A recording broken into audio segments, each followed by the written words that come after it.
मी कैलास सोनाने आपले हार्दिक स्वागत करतो। सुरुवातीला पाहूया 24 तासातील ताज्या घडामोडी। ट्रॅव्हल्स मालकांकडून प्रवाशांची होणारी आर्थिक लूट थांबवण्याची युवा सेनेची मागणी। चितोड रावेर रोडवर मेंढपाळ ठेलारी समाज मेंढी फार्मचे उद्घाटन। आदिवासी टोकरे कोळी महादेव कोळी व आदिवासींच्या न्याय हक्कासाठी धुळे ते मुंबई मंत्रालयापर्यंत संघर्ष यात्रेचे आयोजन। श्री संतोषी माता मंदिराच्या वार्षिक महोत्सवानिमित्त विविध धार्मिक कार्यक्रम संपन्न। आणि मुस्लिम काजी जमात ट्रस्ट तर्फे आमदार शाहचा करण्यात आला सत्कार। आता बातमी विस्ताराने। ऐन दिवाळीच्या पार्श्वभूमीवर ट्रॅव्हल्स मालकांकडून प्रवाशांची होणारी बेसुमार आर्थिक लूट थांबवावी अशी मागणी धुळे जिल्हा युवा सेनेतर्फे प्रादेशिक परिवहन अधिकाऱ्यांना निवेदनाद्वारे करण्यात आले आहे। दिवाळीच्या सुट्ट्यांमुळे प्रवासी संख्येत वाढ झाली असून ट्रॅव्हल्स मालकांनी आरटीओच्या दरपत्रकाला केराची टोपली दाखवून प्रवाशांची बेसुमार आर्थिक लूट सुरू केली आहे। सदर प्रवाशांची लूट थांबवावी अशी मागणी युवा सेने ठाकरे गटातर्फे प्रादेशिक परिवहन अधिकारी यांना निवेदनाद्वारे करण्यात आली आहे। सणासुदीच्या काळात खासगी ट्रॅव्हल्स मालक प्रवाशांची आर्थिक लूट करीत आहेत। सध्या तिकिटाचे दर गगनाला भिडले आहेत। वास्तविक आरटीओने जास्तीत जास्त भाडे आकारण्याबाबत निश्चित धोरण आखलेले आहे, तरी देखील या नियमावलीला लाथाडून प्रवाशांची पिळवणूक सुरू आहे। धुळे जिल्ह्यातून शिक्षणासाठी मुंबई, पुणे, नाशिक येथे हजारो विद्यार्थी जातात। त्यांना सण उत्सवाच्या काळात आपल्या गावी येण्यासाठी बस किंवा खासगी ट्रॅव्हल्स हेच माध्यम आहे। याचा गैरफायदा घेऊन खासगी ट्रॅव्हल्स मालक त्यांची बेसुमार आर्थिक लूट करत आहेत। या पार्श्वभूमीवर युवा सेनेतर्फे परिवहन अधिकारी यांची भेट घेऊन निवेदन देण्यात आले व तक्रारही करण्यात आली। या प्रसंगी युवा सेनेचे जिल्हा प्रमुख हरीश माळी, उपजिल्हा प्रमुख कुणाल कनकाटे, महानगर प्रमुख सिद्धार्थ करंकाळ, महानगर प्रमुख मनोज जाधव, प्रसिद्धी अधिकारी सिद्धेश नाशिककर, जयेश सोनवणे, जयेश फुलपगारे, शुभम फुलपगारे यांच्यासह पदाधिकारी मोठ्या संख्येने उपस्थित होते। आज युवा सेनेतर्फे प्रादेशिक परिवहन मंडळाचे अधीक्षक साहेबांना, आरटीओ साहेबांना, आम्ही अलवारी साहेबांना या ठिकाणी एक युवा सेनेच्या माध्यमातून निवेदन दिलेलं आहे। जे काही धुळ्यातून शिक्षण घेण्यासाठी मुंबई, पुणे, नाशिक या ठिकाणी विद्यार्थी गेलेले असतात, ते दिवाळी हिंदू सणामध्ये दिवाळी हा खूप महत्त्वाचा सण मानला जातो। त्या दिवाळी सणाला या ठिकाणी सर्व सदस्य कुटुंबाचे एकत्र येत असतात आणि ते एकत्र येऊन या ठिकाणी सण उत्सव साजरा करत असतात। परंतु त्यांची दिवाळी अंधारात जाते का नाही असा प्रश्न विद्यार्थ्यांचा या ठिकाणी उपस्थित झालेला आहे। कारण की मुंबईहून धुळ्याला येण्यासाठी 5-5 हजार 6-6 हजार रुपये तिकीट त्या ठिकाणी आकारण्यात आलेलं आहे। तर या खाजगी ट्रॅव्हल्सांना वचक बसण्यासाठी आम्ही युवा सेनेच्या माध्यमातून आरटीओ साहेबांना यापूर्वी आम्ही एक हे दिलं होतं, त्यांच्याकडे विनंती आणि मागणी केली होती की याच्यावर काहीतरी वचक बसावा म्हणून। त्यांनी प्रत्येक ट्रॅव्हल्सला ऑफिसमध्ये जाऊन त्या ठिकाणी दरपत्रक लावलं होतं, परंतु या दरपत्रकाला केराची टोपली दाखवत तिथं 1200-1300 रुपयाच्या वर कधी कोणी आकारणी केली तर त्याच्यावर दंडात्मक कारवाई होईल असं त्यांनी समजवलं होतं। परंतु तरीसुद्धा या ठिकाणी 4-4, 5-5 हजार रुपये खाजगी ट्रॅव्हल्स या ठिकाणी हे घेत आहे, तिकीट घेत आहे। तर आम्ही या अलवारी साहेबांना विनंती केलेली आहे, जर कधी कोणी असं आढळल्यास त्याच्यावर त्वरित कारवाई करा आणि विद्यार्थ्यांचे जी काही आर्थिक लूट चालू आहे ट्रॅव्हल्सांच्या माध्यमातून त्यांच्या पालकांची जी आर्थिक लूट चालू आहे ती त्वरित थांबवा।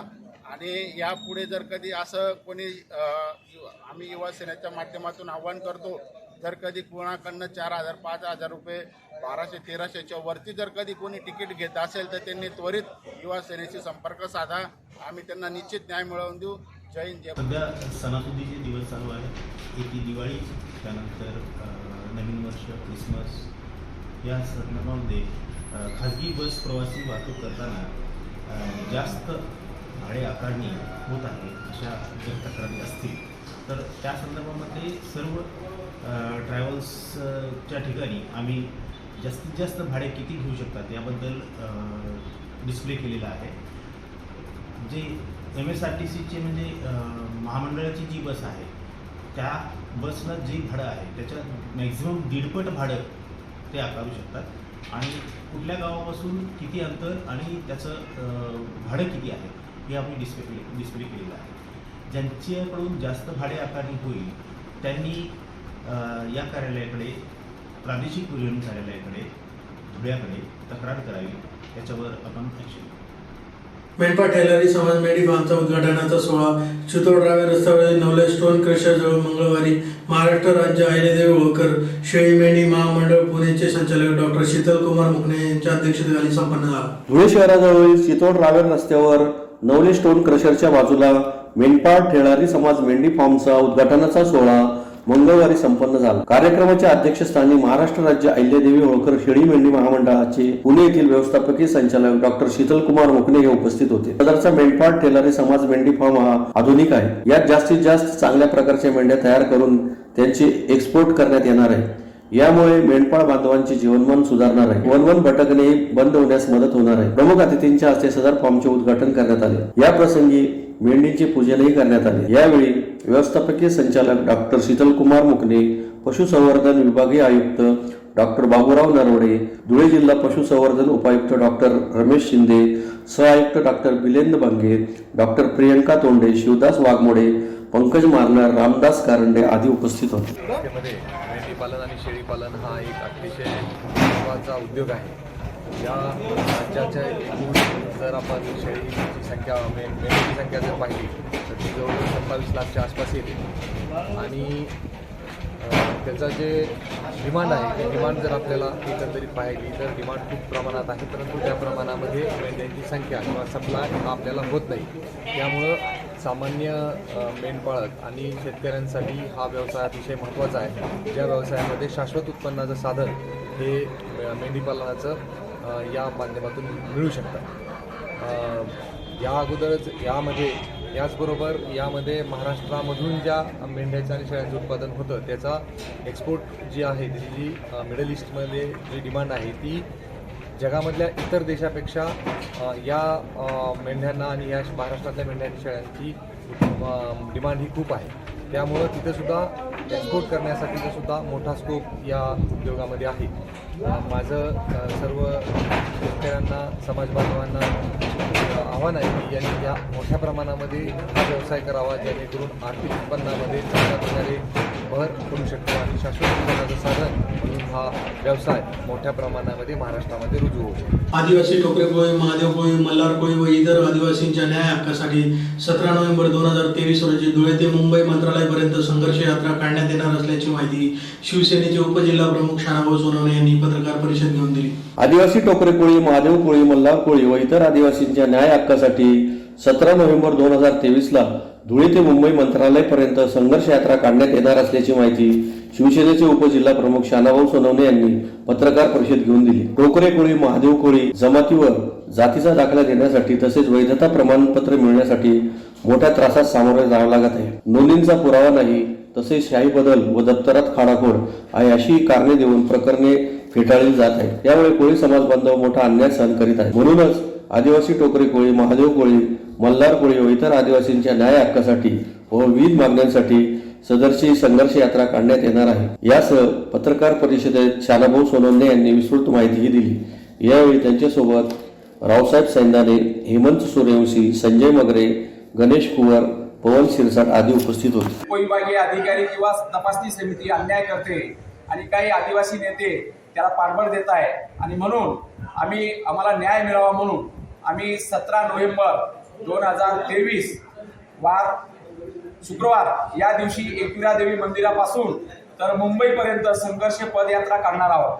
आणि आमच्या मागण्या अशा आहेत की ज्या पद्धतीने मराठा समाजाचा आता जो जी आर निघाला, मराठा कुणबी म्हणून चालूच 30 तारखेला जो जी आर काढला, तसा जी आर टोकरे कोळी, महादेव कोळी, मल्हार कोळी समाजासाठी काढावा आणि जे गॅजेट आहे, जे सुप्रीम कोर्ट, हायकोर्टाचे जे निकाल आहेत आणि जे मानव शास्त्राने लिहून ठेवले जे दुर्मिळ ग्रंथ आहेत त्यांचा अभ्यास करून एक असा अध्यादेश काढावा की फक्त समुद्रकाठावरील मच्छीमार आणि सोनकोळी सोडून उर्वरित कोळी हे टोकरे, महादेव, मल्हार कोळी आहेत असा अध्यादेश काढावा आणि तपासणी समिती जी आहे तिला बरखास्त करावी आणि कलेक्टरच्या ज्या नेतृत्वाखाली ज्या पद्धतीने अनुसूचित जाती आणि ओबीसीसाठी तपासणी समिती, त्या पद्धतीची तपासणी समिती आमच्यासाठी स्थापन करावी आणि अनुसूचित जमाती कल्याण समिती सुरेश दत्तचा जो 2010चा जो अहवाल आहे तो लागू करावा आणि ज्या आदिवासी बांधवांना बेघरची जी योजना आहे ती शेबरीमधून सरसकट द्यावी. सगळ्या आदिवासी बांधवांना कुठलेही निकष न लावता, रेशन कार्डाचा निकष न लावता, ज्याला जो झोपडीमध्ये राहतो त्या आदिवासी बांधवांना बेघर द्यावा, अशा या सर्व मागण्या घेऊन आम्ही मुंबईला संघर्ष पदयात्रा 12 दिवसाची काढतोय. आणि जोपर्यंत आमच्याशी आदिवासी आमदार 25 आमदार, 4 आदिवासी खासदार आणि मुख्यमंत्री यांच्याशी बैठक होत नाही आणि सगळे टोकरेकोळी, महादेवकोळी, मल्हारकोळीचे सगळे पुरावे घेऊन आम्ही जातोय. बैठक होऊन दूध का दूध पाणी. आणि जर त्या आदिवासी आमदारांनी, आदिवासी खासदारांनी जर सिद्ध करून दिलं की खानदेशचा, महाराष्ट्रातला इतरत्र राहणारा कोळी हा टोकरे, महादेव, मल्हार नाही, तर आम्ही त्या दिवसापासून आंदोलन सुरू. जर सिद्ध केलं तर, नाही तर मी सिद्ध करतो की आम्ही टोकरे, महादेव, मल्हार आणि आदिवासी आहोत. आमची DNA करा. नाही तुम्हाला कागदपत्रावर भरोसा बसत ना, आम्ही DNA करायला सुद्धा तयार आहोत. आणि नाही आम्ही जर खोटे आदिवासी आढळलो तर मी जाईल फाशी घेईन. शानाभाऊ सोनवणे जर हा खोटा DNA करा माझी, मी जर खोटा आदिवासी आढळून आलो तर मी जाहीर चौकात फाशी घेईन. धुळे शहरातील शिवतीर्थासमोरील श्री संतोषी माता मंदिराच्या वार्षिक उत्सवानिमित्त दिनांक 5 नोव्हेंबर ते 7 नोव्हेंबर दरम्यान ट्रस्टतर्फे विविध धार्मिक कार्यक्रमांचे आयोजन करण्यात आले होते. धुळे शहरातील शिवतीर्थासमोरील श्री संतोषी माता मंदिराच्या वार्षिक उत्सवानिमित्त विविध धार्मिक कार्यक्रमांचे आयोजन करण्यात आले होते. मंगळवारी महाप्रसादाच्या कार्यक्रमाचे आयोजन करण्यात आले होते. रविवार दिनांक 5 नोव्हेंबर रोजी संतोषी मातेच्या प्रतिमेची शहरातील विविध भागातून शोभायात्रा काढण्यात आली. सोमवार दिनांक 6 नोव्हेंबर रोजी होम हवन, पूर्ण आहुती तसेच प्रसाद वाटपाचा कार्यक्रम संपन्न झाला. मंगळवारी दुपारी 12 नंतर महाप्रसादाच्या कार्यक्रमाचे आयोजन करण्यात आले होते. महाप्रसादाचा शेकडो भाविकांनी लाभ घेतला. या प्रसंगी प्रकाश मेहता, हरिश्चंद्र रेंडे, संजय पाटील, राकेश परदेशी, मंगला परदेशी, डॉक्टर विजय चौरसिया, अशोक चौधरी, बटू चौधरी, अशोक वाणी, विजय बाविस्कर, अशोक नीरचंदानी, अशोक वाणी, महादू गवळी, नानाभाऊ भावसार, प्रवीण बापना, प्रवीण शाह यांच्यासह संतोषी माता महिला मंडळाच्या पदाधिकारी मोठ्या संख्येने उपस्थित होते. गेल्या 3 दिवसापासून वार्षिक उत्सव संतोषी माता मंदिरात चालू आहे. पहिल्या दिवशी रथ वाहनाची मिरवणूक असते शहरातून, दुसऱ्या दिवशी होम हवन, पूर्ण आहुती, प्रसाद, तिसऱ्या दिवशी म्हणजे आज हा भंडारा आहे, त्याचं आयोजन केलं आहे आणि आता प्रसादाचं वाटप सुरू आहे.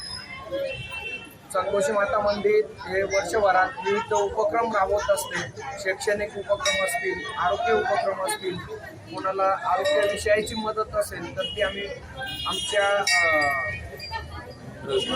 ट्रस्टमार्फत ती करत असतो. साधारणतः शैक्षणिक जे वर्ष सुरू होतं तर जून महिन्यात आपण 2.5 लाख रुपयाचं शालेय साहित्य वह्यांचं वाटप करत असतो.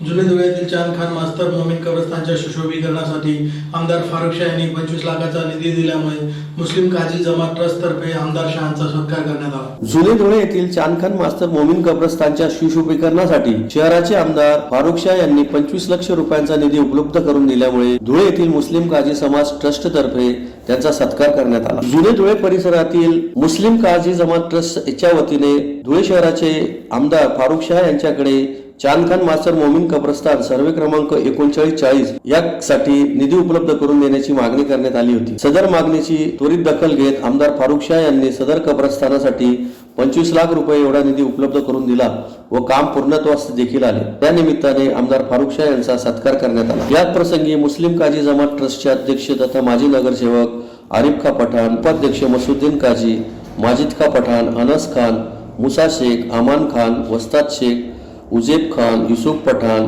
युसुफ खान, अफ्ताब बेग, जमीर खान यांच्यासह ट्रस्टचे पदाधिकारी मोठ्या संख्येने उपस्थित होते. औज़ बिल्लाहि मिनश शैतानिर रजीम, बिस्मिल्लाहिर्रहमानिर रहीम. शुरू करता हूँ मैं अल्लाह के नाम से जो बड़ा कदरदान और मेहरबान वाला है. खुदा के नाम से हर काम का आगाज़ करता हूँ, उसी पर भरोसा, उसी पर नाज करता हूँ.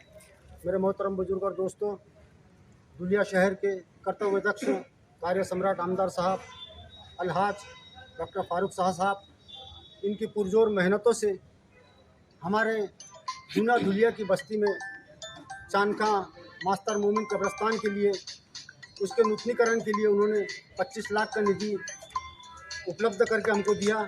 इसके लिए हम पूरे काजी जमात के ट्रस्टियन की तरफ से, बल्कि पूरे जूना धुलिया के आवाम की तरफ से हम उनका तहे दिल से शुक्रिया अदा करते हैं, उनका अभिनंदन करते हैं, उनका खैर मकदम करते हैं. मेरे मोहतरम बुजुर्ग और दोस्तों, आखिर में मैं धुलिया शहर के आवाम के लिए एक पैगाम देना ज़रूरी समझता हूँ इस खुशी के मौके पे. क्या मुसलमान के लिए वो चाहे कोई भी हो, उसके लिए सबसे ज़्यादा अहमियत की बात होती है, वो होता है आखिरत का घर। और करीबन जहाँ तक कि मेरी मालूमात के हिसाब से धुलिया शहर के कार्य सम्राट आमदार साहब ने लगभग तकरीबन मेरे हिसाब से 70% से 75% कब्रिस्तान के काम कंप्लीट उन्होंने किए हैं। रहा सवाल जो बचे हैं, वो भी इंशाल्लाह आने वाले वक्त के अंदर इंशाल्लाह आपको वो पूरी तरीके से कामयाबी के तौर पे नज़र आएंगे।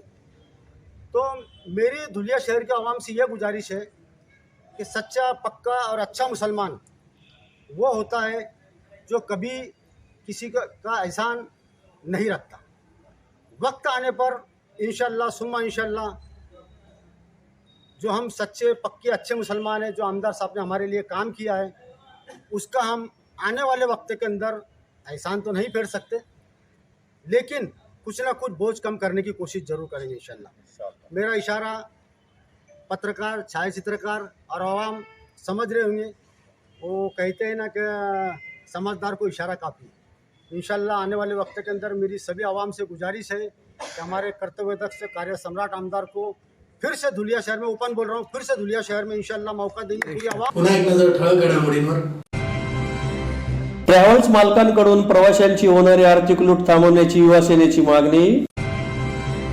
चितोड रावेर रोडवर मेंढपाळ ठेलारी समाज मेंढी फार्मचे उद्घाटन। आदिवासी टोकरे कोळी, महादेव कोळी व आदिवासींच्या न्याय हक्कासाठी धुळे ते मुंबई मंत्रालयापर्यंत संघर्ष यात्रेचे आयोजन।